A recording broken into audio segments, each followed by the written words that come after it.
Pertama-tama saudara, kita harus menghapus konsep cara berpikir kita mengenai Allah. Sementara ini kita kerap kali orang Kristen sudah mempunyai konsep bahwa Allah itu cuma kasih tok. Nah ini, sehingga akhirnya kalau kita melihat perbuatan-perbuatan Allah dan firman Allah yang mengatakan dia mengutuk, dia menghakimi, dia menghukum, dia keras, dia tegas, dia galak. Contohnya begini saudara, perjanjian lama saudara lihat Allahmu galak enggak? Galak toh? Perjanjian baru Allahmu galak enggak? Hah? Ayo kita tanya. Enggak galak? Enggak toh? Enggak, berarti Tuhan itu berubah. Nah, padahal Tuhan berkata apa? Aku tidak pernah berubah dulu, sekarang dan selamanya. Jadi tetap sama enggak? Nah, kenapa beda? Waktu katanya. Karena Allahmu pada waktu perjanjian lama, dia belum jadi manusia. Perjanjian baru, Allahmu jadi manusia. Nah, sebetulnya yang ditunjukkan di dalam perjanjian baru itu Allah atau manusianya.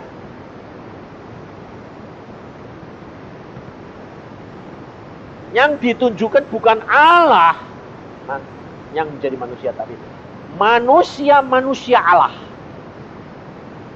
Saudara, ini manusia yang ada diceritakan dari anak-anak apa? Yang hilang.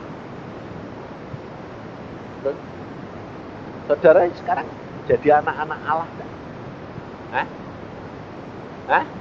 Iya.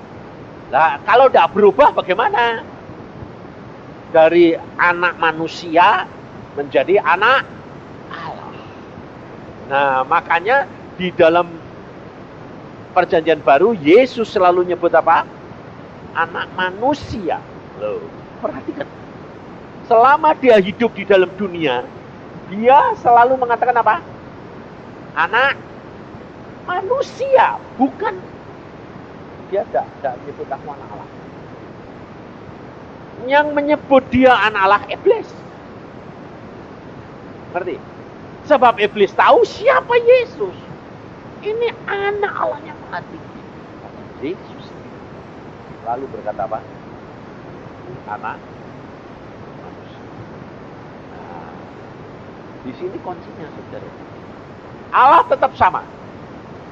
Jadi kalau sekarang Tuhan Yesus sudah naik surga, dia duduk di sebelah kanan Allah, wataknya tetap sama. Kembalilah, sama enggak? Pada waktu di dalam dunia, dia anak manusia. Memberi contoh kepada saudara dan saya bagaimana menjadi anak manusia menjadi anak Allah yang pula.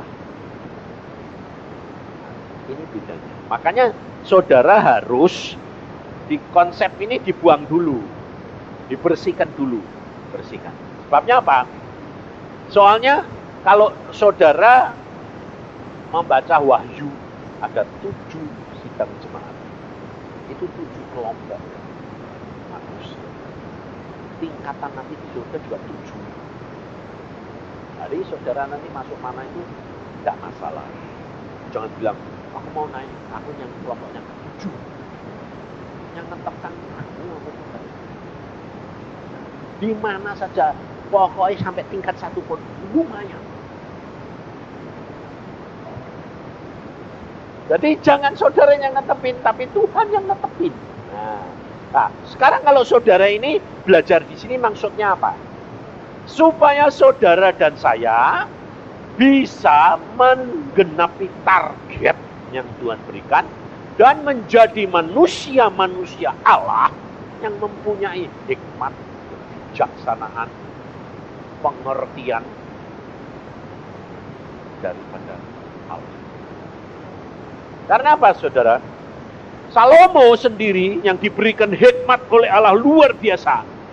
Dia sendiri berkata, coba kita lihat di dalam pengkhotbah.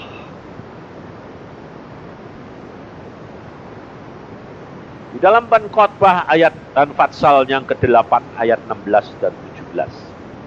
Jadi dasar-dasar ini saudara harus punyai dulu.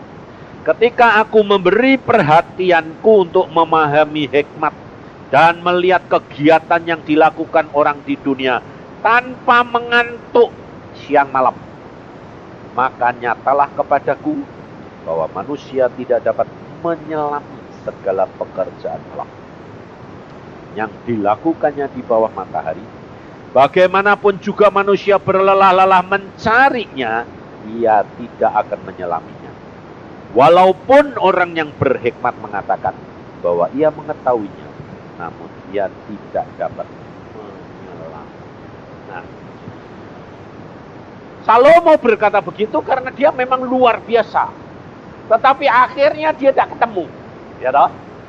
Tapi saudara dan saya hidup di dalam zaman setelah Tuhan Yesus. Tuhan Yesus itu adalah hikmat Allah sendiri. Maka dari itu Yesus menjelma jadi manusia, memberikan contoh buat saudara. Nah, sekarang ada Alkitab, saudara dan saya tinggal memetik. Apa yang tidak dialami oleh Salomo, saudara bisa dalam Yesus. Nah, ini yang luar biasa. Nah, maka dari itu saudara harus dihapus dulu. Nah, supaya kalau saudara nanti terima pengalaman hamba-hamba Tuhan, saudara tidak lalu gini, oh tidak cocok. Saudara belajar mendengar di dalam mulai sekarang ini. Belajar mendengar, mulai merenungkan, nilai, tapi tidak mengambil keputusan. Sebab kalau kamu sudah mengambil keputusan dengan kacamatamu dan konsepmu, berhenti kamu. Tidak bisa mengenal yang lain. Maka dari itu, saudara, engkau akan dibawa, makanya ini harus ditanam dulu loh ya, di sini loh ya. Sebabnya apa? Sebab kalau engkau tidak tanam, mempengaruhi masuk ke dalam hati. Sebab kita hidup di dalam dunia, mendengar, melihat, masuk pikiran, baru ke hati. Ya bisa atau langsung. Karena ini belajar. Maka dari itu, disinilah letaknya yang utama Allah. Lalu, cahaya dibagi ke dalam tempat yang tujuh cahaya ini. 1, 2, 3, 4, 5, 7. Nah, saudara akan tahu bahwa Allah membiarkan pembiasan itu 7 bagian ini. Nah, 7 bagian ini bukan berhenti sampai di sini. Karena apa? Antara ini dan ini terjadi lagi percampuran warna kelompok. Ini dengan ini berubah terjadi berkembang. Contohnya bangsa Israel itu dibagi 12 suku. Ya dah. Tapi sekarang sudah 8.000. Sudah gak bisa. Nah, demikian juga saudara dan saya bukan masuk orang Israel. Sudah menjadi bagian lagi. Nah, maka dari itu, kalau saudara tidak mengilangi konsep dulu, saudara nanti terpatok kalau saudara di tempat ini. Namanya. Lalu saudara tidak mau kenal ini. Saudara tidak bisa mencapai kedudukan ini. Dan yang ada. Wah, akan mempunyai hikmat, marifat, kebijaksanaan, pengertian siapa, hikmatnya siapa, kebijaksanaan Allah. Karena Tuhan Yesus berkata apa? Dia Raja Damai. Disebut apa namanya? Allah yang perkasa, bijaksana, penasehat ajaib. Nah, ya dah. Ini saudara perhatikan, saudara dan saya dituntut Tuhan Tapi harus sadar, saudara tidak mungkin sama dengan Tuhan Yesus. Tidak mungkin. Hampir sama, bisa tidak? Bisa. Kalau saudara dan saya mengenal saja secuil sebagian, itu saja sudah nikmatnya luar biasa. Apalagi kalau kamu, setiap saudara ini punya cerita. Entahnya berapa, bukan tahu. Tapi kalau nanti kamu dekat sama saudara, diberikan pengetahuan dan hikmat, saudara tahu, saya tahu siapa saya berapa. Waktu saya umur 60, saya sudah mencapai. Tuhan bilang, bahagia kau. Kenapa? Karena kamu bisa menggenapkan catatan. Aku bilang, Duh, aku gak ngerti Tuhan. Aku sudah selesai. Kenapa?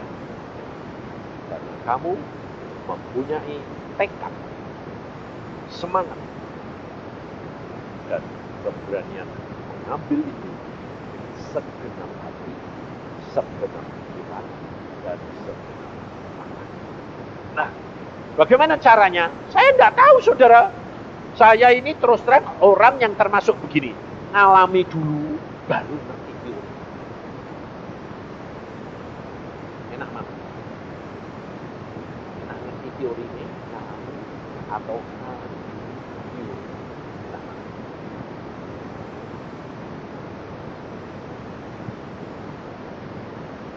Loh, enak mana? Itu namanya masih ngatur lawan. Ini baru diomongi, baru dites sudah ngatur. Ini makanya belajar. Saudara itu belum sadar. Yang tahu siapa buat kamu yang paling baik? Pinter. Lah kalau kamu yang ngomong, nilai lah itu. Konsepnya belum dilepasin, Bu. Tidak boleh. Saudara bilang, yang paling enak apa? Yang Tuhan atur. Buat kamu yang paling cocok. Sebab orang seperti saya, tidak bisa kalau disuruh teori ininya terlalu ngutak-ngutik. Terlalu sombong. Jadi mau karpet dia. Tuhan lihat, tidak bisa. Ngalami dulu, baru dipepet dulu sampai cepet. Tapi buat Agung, tak ngalami sih, pinter sih. Sebab dia ini punya satu kelebihan, saudara, apa? Mau nurut belajar. Nah, bahasa Inggrisnya apa? Agung. Apa sih tidak waktu?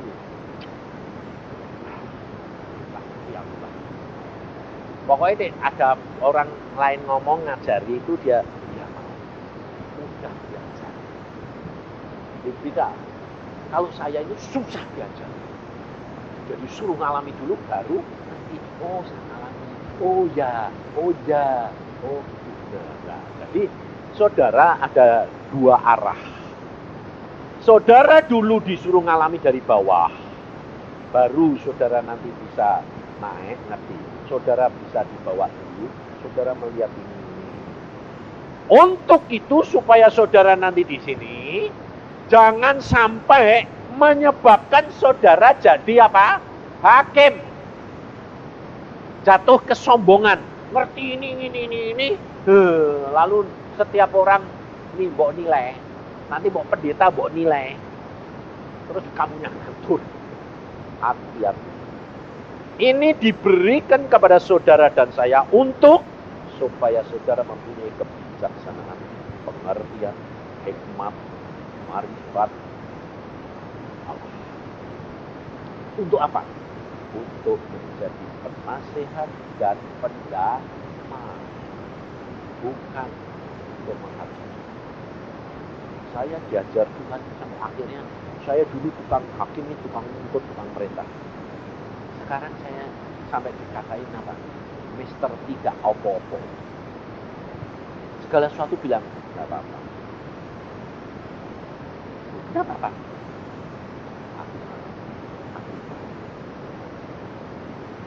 Apa saja, makanya saya sampai protes sama Tuhan. Engkau memberi aku nama Yusa, keliru, Yudas, karena saya mengkhianati engkau. Tuhan bilang, enggak. Karena aku tahu hati. Yang kamu lakukan itu sampai batas ke dalam hati. Tidak hati. Sebab pada waktu saya jatuh dalam percabulan, saya bilang, tidak mau. Tidak mau, ngerti firman. Tidak mau. Umur 40. Saya itu bisa didorong sama satu hal. Kepingin pacaran. Bayangin saudara. Kepingin pacaran. Aku bilang sama istri saya. Yang. Aku kok kepingin pacaran. Istri saya bilang pacaran sama aku. Tidak bisa. Kepinginnya sama yang baru. Aneh. Dewi tidak. Kamu mau? Tidak mau. Takut. Tidak mau. Saudara tahu? Tetap saya kejeblos masuk. Melalui apa? Melalui roh. Jadi jangan dikira kejeblosnya itu sudah kotor, tidak. Pelayanan. Bayangin saudara. Karena apa? Istri saya melayani sama 2 hamba Tuhan, kakaknya dilayani, diusir roh perzinaan, usir. Sebelumnya itu sore-sore Tuhan sudah ngomong sama saya, ngomong cewek. Bisa, ya Tuhan, kamu nggak ikut-ikut. Aku nggak ikut-ikut ya, tinggal tidur. Sampai jam 11 belum selesai, ini 3 orang ini kecapian setengah. Saya tuh sudah tidur dibangunin sama istri saya. Dia bilang, yang tolong dong yang. Ini sudah tidak sadar toh, sudah lupa aku tadi pesan Tuhan. Ada. Itu loh, gak keluar. Timbul keakuan. Timbul kesombongannya terselubung. Karena merasa punya karunia, punya kuasa nama Yesus. Saya langsung dapat. Setan punya kurang ajar. Karena kalau kamu tidur tidak sadar. Ya toh, lupa akan pesan Tuhan. Tadi sore. Saya setan kurang ajar. Langsung tak datang. Setan, perzinan, keluar. Kamu bikin orang tidak tertidur. Saudara, setan keluar. Ngomong. Entah. Dia berkata, oke, aku keluar. Tapi ingat, kamu melanggar firman. Wah, kayak orang ditampar saya. Wih, sorry, sudah bilang jangan ikut. Saya tampar. Dan dia berkata, awas. 3 bulan yang akan bayangin saudara, selama 3 bulan saya jungkir balik doa puasa, minta perlindungan khusus. 3 bulan kemudian saya bilang sama saya, yang kepingin pacaran, satu lagi, 2 lagi, tetap masuk lubang.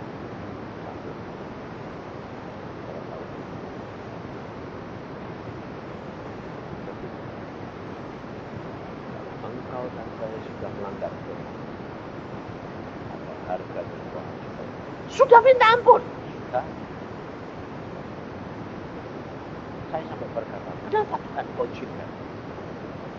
Aku adil, aku benar, aku kasih, aku mengampun, tapi aku tidak pernah melepaskan diri dari hukum. Jadi baca firman. Saya anggap semua ini sudah baca firman ya. Alkitab Kejadian sampai Wahyu sudah habis belum? Adanya, jujur. Adanya yang belum habis dong bacain. Coba angkat tangan. Waduh, kok segini banyak ikut. Nanti dulu angkat tangan berapa sama mau lihat. Belum habis dari Kejadian sampai Wahyu. Oh, ternyata banyak. Wah, kawan.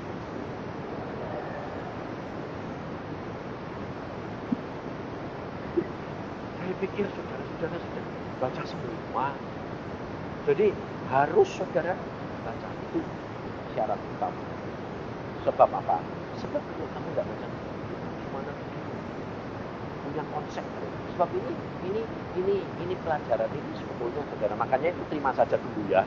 Kalau nggak ngerti diketik esai dulu. Jangan dikutak-kutik pusing nanti. Sebab ini bukan teologi mengupas Alkitab, enggak. Mengalami dengan Tuhan secara mengenali Dia dengan dasar mengalami. Jadi, tahu, mengerti, mengalami, menikmati. Batas yang saudara saya ceritakan ini, hamba-hamba Tuhan yang dipilih sama Tuhan ini melalui aku, ini orang-orang yang sudah apa? Mengalami dan menikmati. Ini bedanya, saudara. Jadi tidak untuk mengerti dulu. Mengerti itu ngupas Alkitab. Itu baru pengertian. Ini enggak, harus ngalami. Nah, maka dari itu saudara harus ngalami, melihat ini.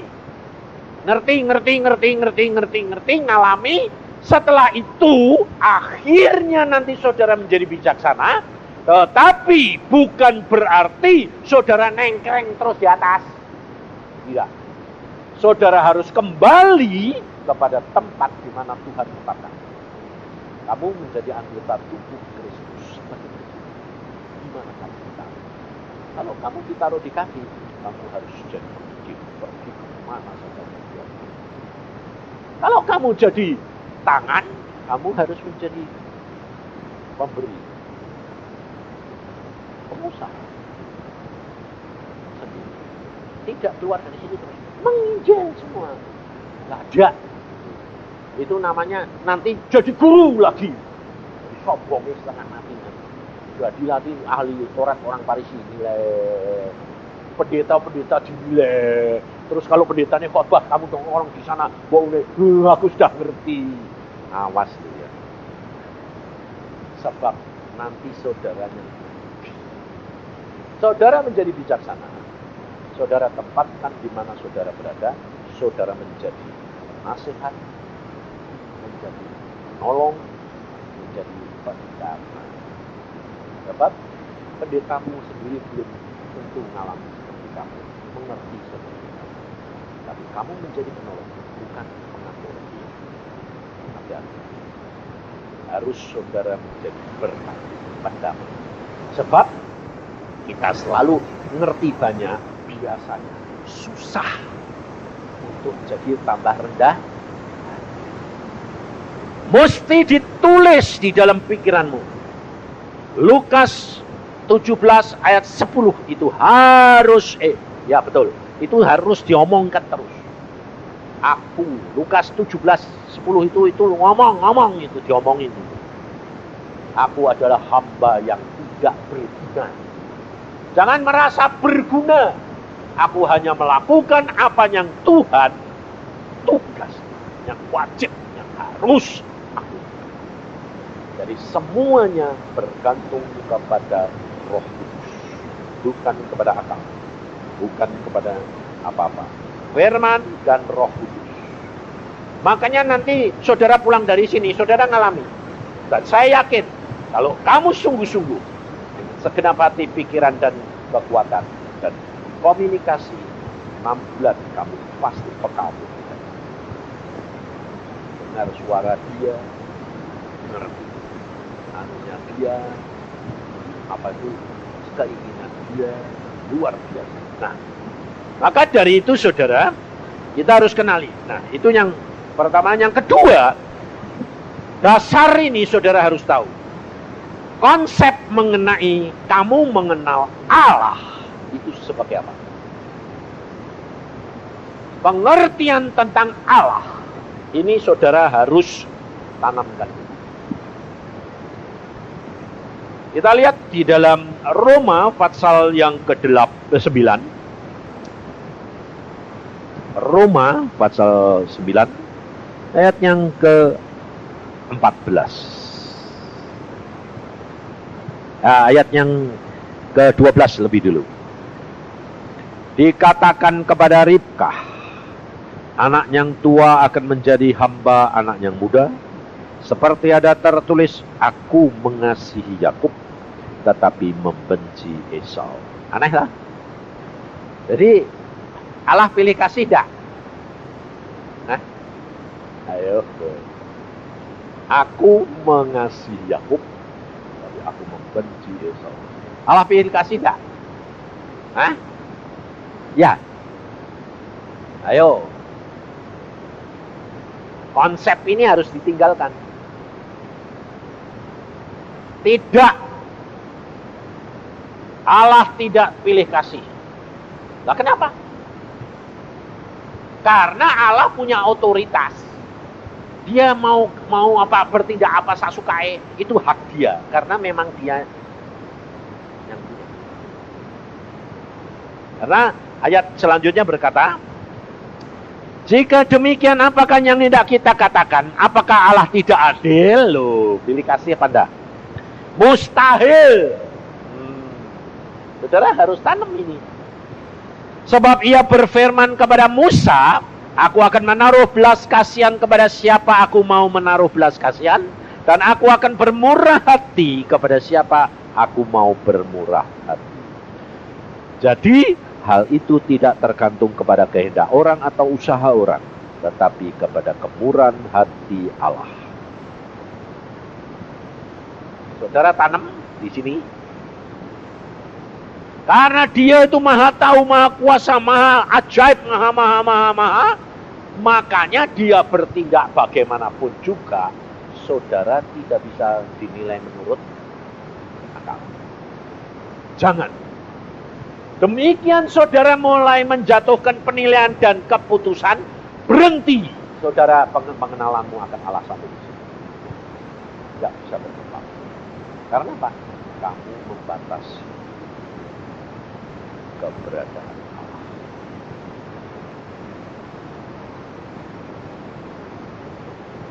Salah satu. Ini saudara harus hapus. Kemahatauan Allah.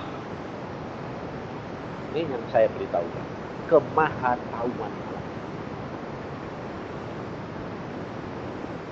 Dalam Kejadian pasal yang pertama.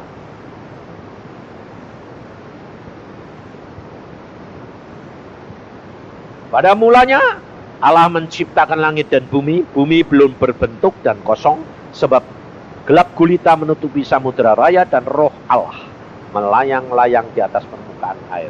Pertama kali roh Allah melayang-layang. Loh, dek, dia maha tahu, perlu melayang-layang enggak? Ayo. Melayang-layang ngapain? Ngapain?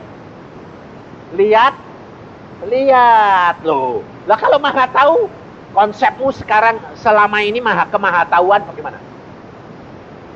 Otomatis tahu dong, Bud.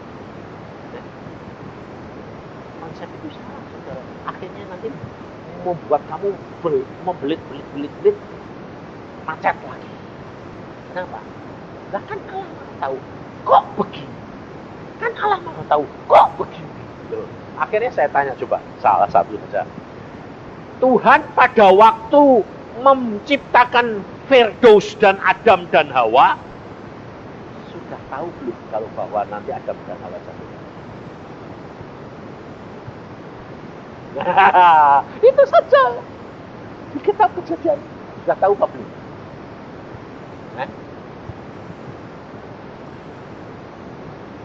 Yang sebagian bilang sudah, yang satu bagian lagi bilang apa? Belum. Dua-dua salah. Yang benar adalah Tuhan belum mau.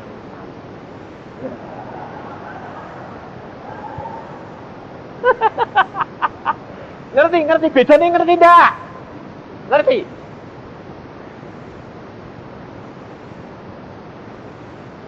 Harusnya sudah tahu. Karena apa? Kenapa kok harusnya sudah tahu? Dia sudah punya rekamannya. Tapi di sana bilang belum tahu. Benar, karena belum dilihat. Sudah punya rekamannya, tapi belum dilihat. Nah, jadi sudah tahu benar enggak? Sudah. Mau punya rekamannya? Belum tahu benar enggak? Benar, belum dilihat. Nah, sebab apa? Semua kejadian sebelum, sesudah, dan akan datang, dan sebelum itu semua sudah ada rekamannya. Tapi Allah tahu kalau dia kepengen tahu. Kalau belum kepengen tahu.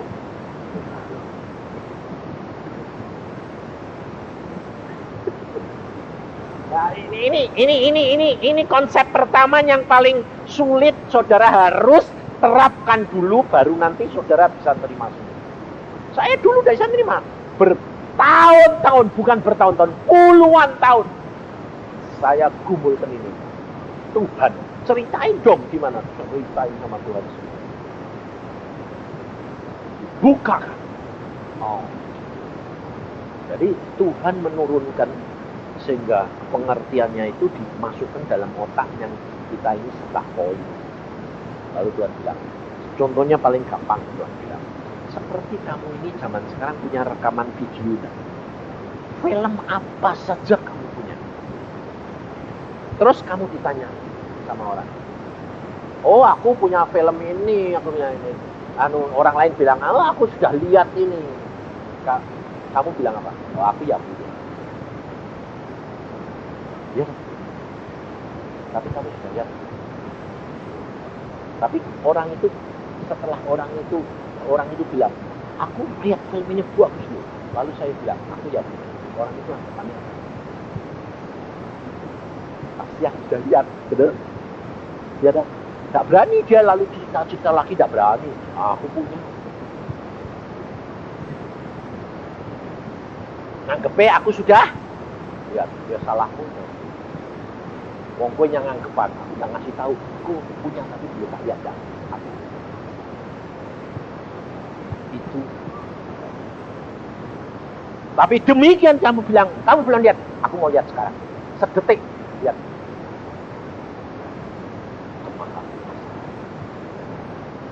Jadi pada waktu itu, coba perhatikan ayat ini jelas ngomong.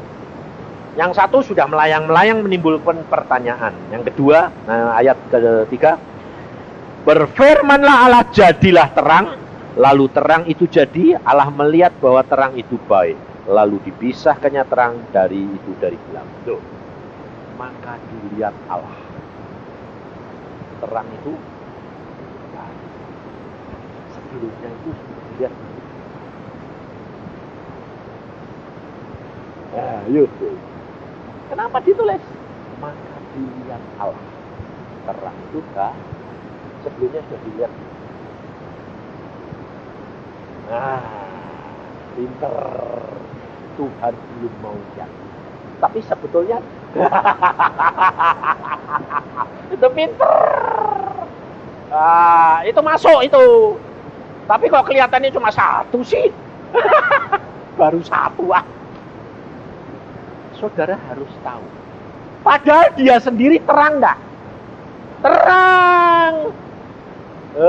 Dia sendiri itu terang. Tapi kenapa? Di situ dikatakan, maka dilihat.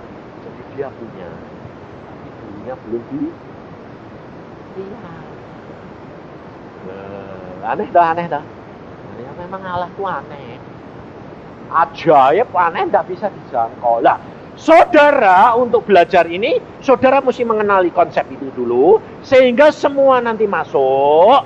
Setelah masuk direnungin, setelah direnungi, jangan mengambil keputusan. Setelah nanti sekolah ini selesai, baru saudara itu lihat semua. Setelah itu kamu tanya, doa sendiri, berdoa dengan Tuhan, di mana tempat, di mana porsi, di mana jatahku, di mana bagianku. Saudara tempatkan di situ, Tuhan akan pakai. Untuk supaya bisa konsep saudara dihapus, caranya bagaimana?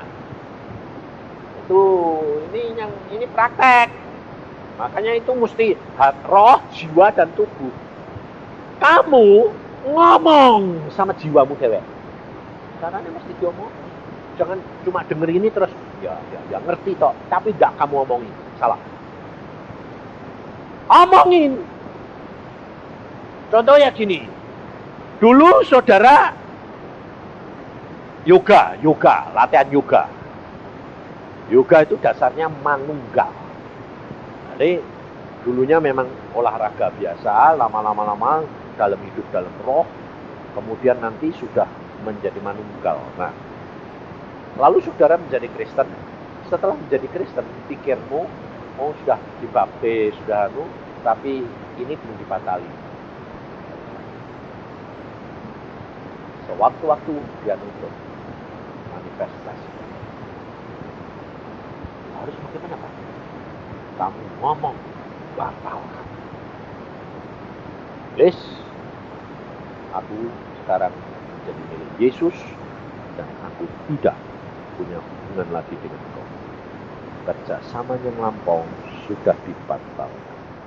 Baru kenapa? Alkitab yang ngomong dengan mulutmu, karena kamu janjiannya dan itu daging harus dibatalkan. Dibatalkan tidak bisa. Rohmu sudah bertobat, jiwamu mungkin sudah, dagingmu belum. Jadi roh, jiwa, dan tubuh. Tiga ini harus saudara perhatikan. Kalau kamu sudah mikir tapi belum berbuat, itu sudah berbuat di dalam jiwa, tapi belum melakukan dalam daging. Ini saudara itu harus punya dasar.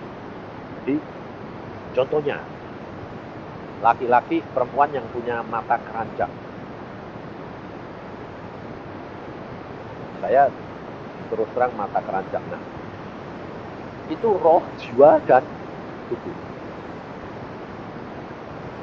Kalau kamu mimpi berbuat tabul, yang berbuat dosa apa? Jiwa. Tubuh sudah belum? Belum. Kalau kamu praktek percabulan itu baru. Roh bagaimana? Demikian kamu ada keinginan yang dalam dan kamu mengasihi dia lebih. Perkara itu berjiwa. Bayangin itu perjinaan jiwa, melakukan perjinaan. Maka dari itu saudara, kita harus benar-benar menyadari punya dasar ini dulu. Sudah dasarnya kuat, ngerti, nanti menerima apa saja. Saudara terima dulu, renungin. Yang belum ngerti, belum bisa nerima, karena baca firman Tuhan belum komplit, di peti es sih. Masuk ke peti es. Nanti satu saat, kalau saudara mahnya sudah kuat, keluarin, punya masalah.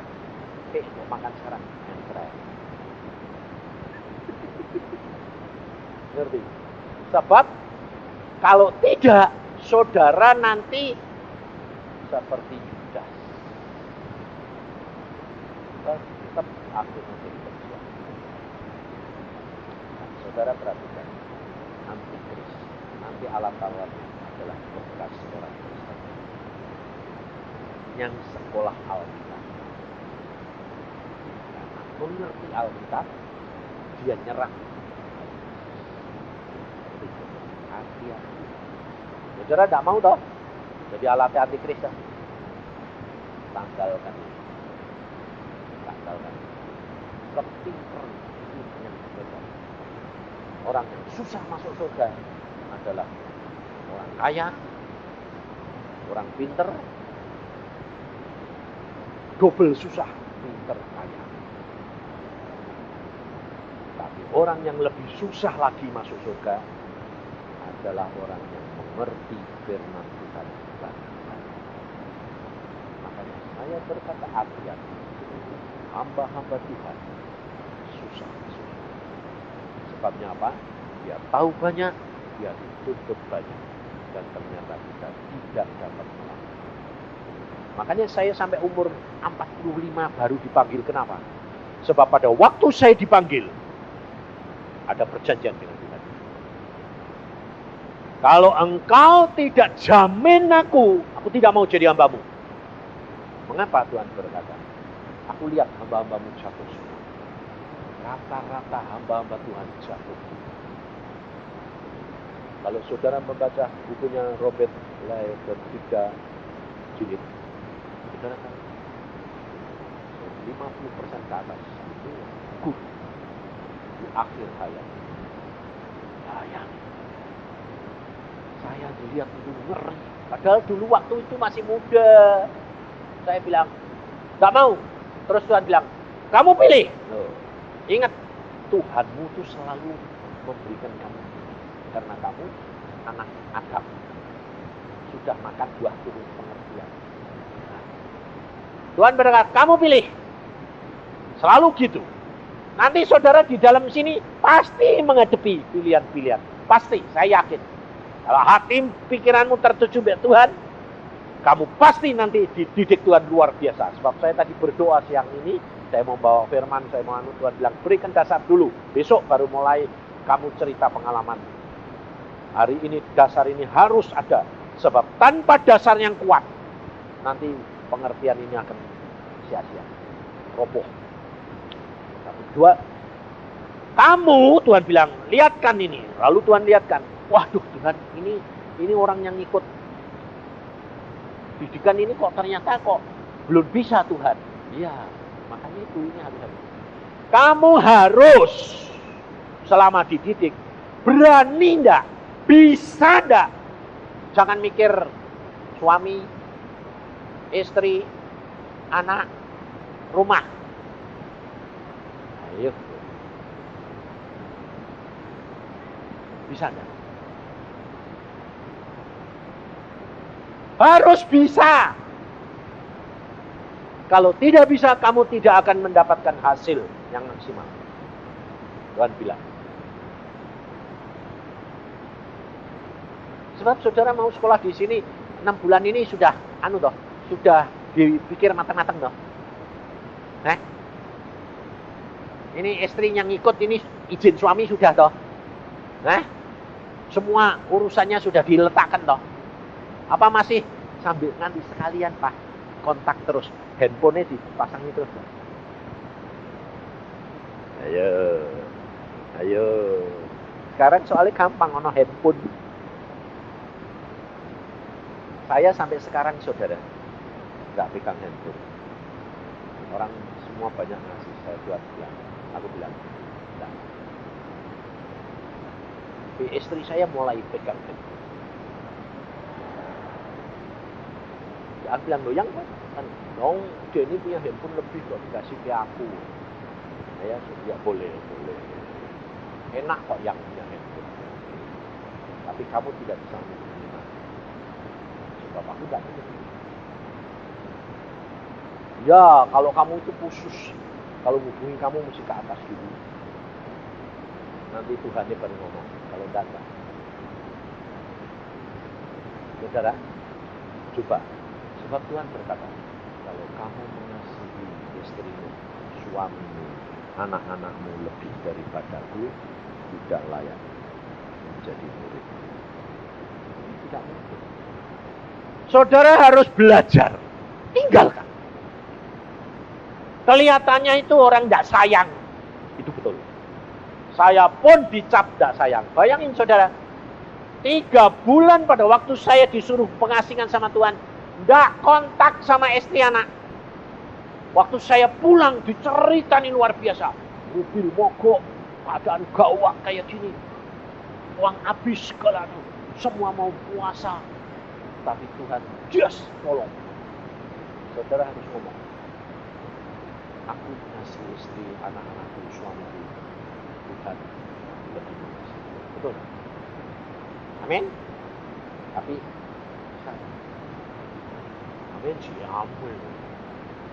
Yakin. Tapi masih bisa. Bisanya bagaimana? Melimpah. Sementara. Kan Paulus sudah bilang, tara sementara. Gak kuat kalau kan 1 minggu pulang. Masih ketemu lagi bisa. Gak apa-apa. Hanya Senin sampai Jumat saja. Itu ya ringan. Benar. Bukan seperti yang saya baca. Berat amat. Makanya saya lihat gini. Untuk saudara saja sudah cukup berat. Nah, tidur orang berapa? 4. Biasanya AC. Ini 4 panas lagi. Ya toh, itu sudah cukup berat. Nanti bangun pagi dingin. Aduh, biasanya ada air hangat. Berat ya. Makan biasanya ini enggak ada. Biasa ngopi, biasa. Itu cukup berat buat kamu. Makanya saya bilang, udahlah cukup. Sebabnya yang ikut ini orang Kristen. Bayarnya 2 juta. Mana mungkin? Jadi saya bilang, udah cukuplah. Tuhan itu bijaksana. Nah, konsep ini saudara terapkan dulu. Nah, baru nanti dengan dasar yang terbuka ini, saudara nanti ini luar biasa. Ini yang saya dapatkan, yang saya alami. Saya menikmati semua, akhirnya saya punya hikmat begini. Orang ngomong, Tuhan ngomong, sudah ngalami kan? Sudah ngerti kan? Orang itu gini. Jadi tidak menyalahkan, tapi mengarahkan. Jadi punya marifat yang besar sekali. Kenapa? Orang ngomong, Tuhan yang ngomong. Sehingga saudara, saya yang sudah kayak begini, saudara tahu saya kalau minggu kalau tidak ada pelayanan, saya pergi kemana? Ke gereja GKI. Duduk jadi jemaat. Nah, kamu tahu sendiri pendeta GKI itu kalau khotbah kayak apa? Baca, udah di konsep ya toh. Tapi saudara tahu, setiap saya pergi ke gereja, saya mendapat pelajaran. Kenapa? Setiap omongan itu diuraikan Tuhan sendiri. Sehingga saya tetap menghargai pendeta. Itu yang Tuhan. Dan ternyata itu adalah salah satu buah kerendahan. Mengaku orang lain dari situ nanti saudara banyak toh. Sebab kalau saudara tidak direndahkan, saudara tidak akan ditinggikan. Ngerti?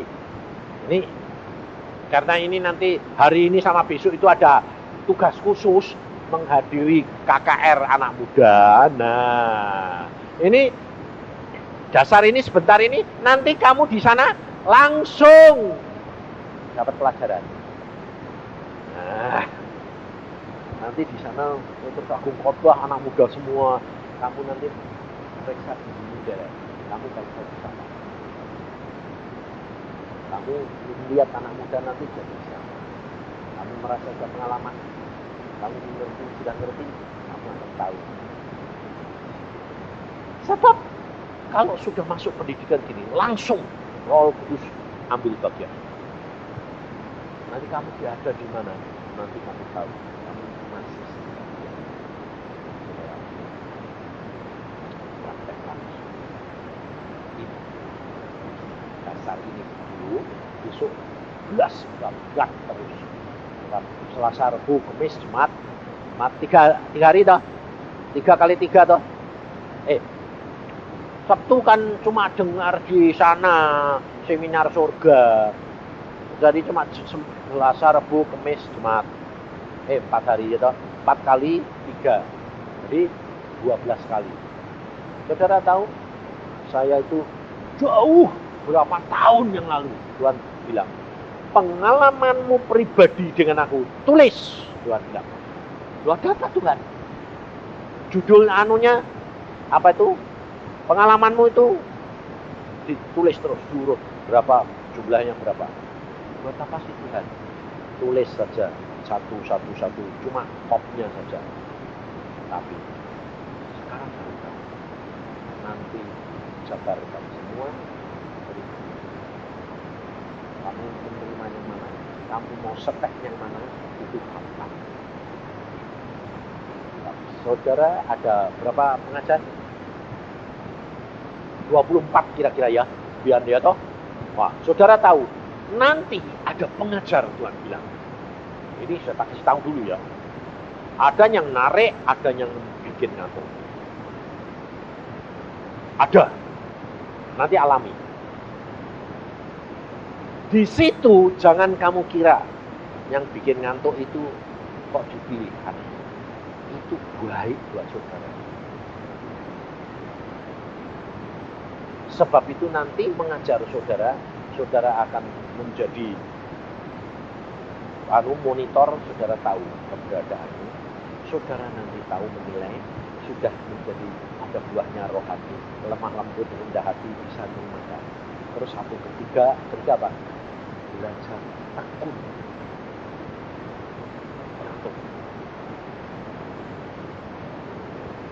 Gak apa-apa, tidur di hadirat Allah.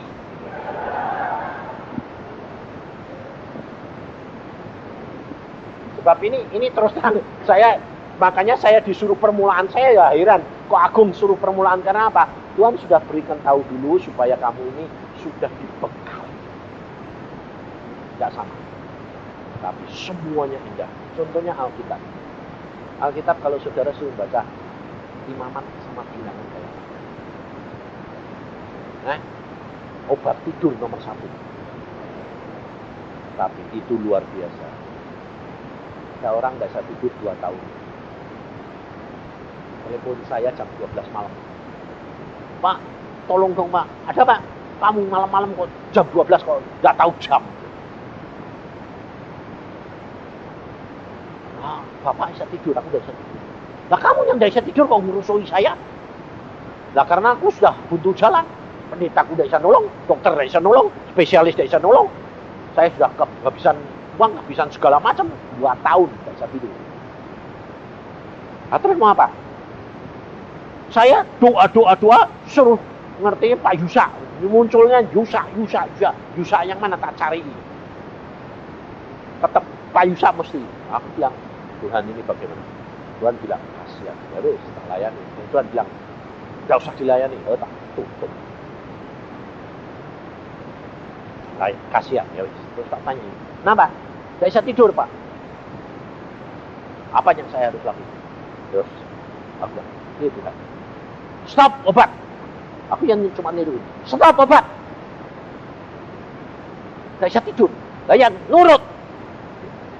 Terus, apa tuh? Baca Alkitab. Terus, bisa tidur. Tidur.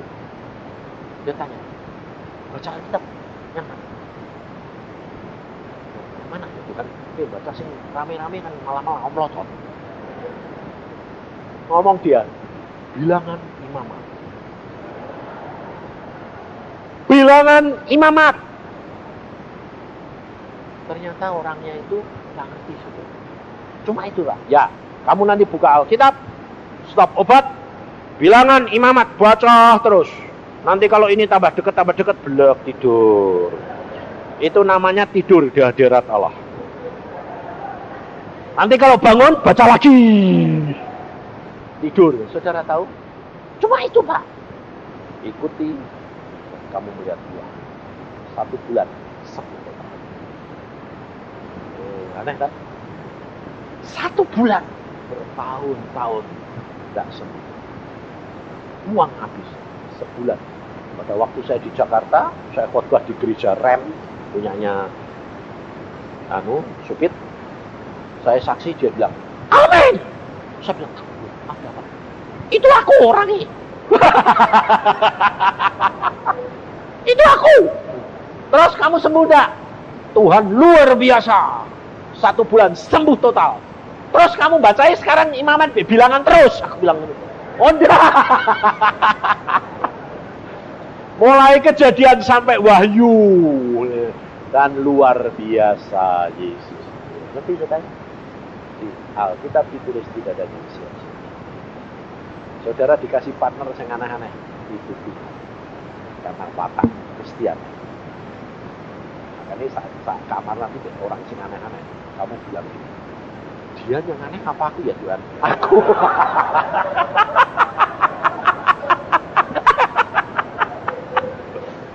Pasti kamu nanti sadar anehmu di mana. Aneh orang itu di mana. Nanti saudara dapat hikmat dari Tuhan. Luar biasa Tuhan ya. Ayo tutup nanti disambung lagi. Mari kita berdoa. Tuhan Yesus, firman-Mu apa yang Kau pesan hamba-Mu sudah sampaikan. Sekarang tinggal bagian-Mu Tuhan Roh Kudus. Engkau yang mengingatkan, Engkau yang menolong, Engkau yang mengembangkan, Engkau yang mengajar, Engkau yang memberikan tekanan untuk mereka dapat mengalami. Karena mulai hari ini Roh Kudus ambil bagian dalam hidup kami. Dan kami hanya alat yang melakukan apa yang menjadi kehendak. Hamba-Mu kembalikan mereka dalam bimbingan-Mu. Kalau anak-anak-Mu hendak berangkat ke Semarang untuk menghadiri KKR anak-anak muda remaja, Engkau yang akan berbicara. Biar mereka mulai ngalami Tuhan. Engkau bercakap-cakap, Engkau menolong, Engkau mengajar, Engkau mendidik, Engkau mengarahkan, supaya mereka mengalami secara pribadi bahwa Yesus itu hidup. Dalam nama Tuhan Yesus, kami mengucap syukur dan percaya. Setiap orang katakan, amin.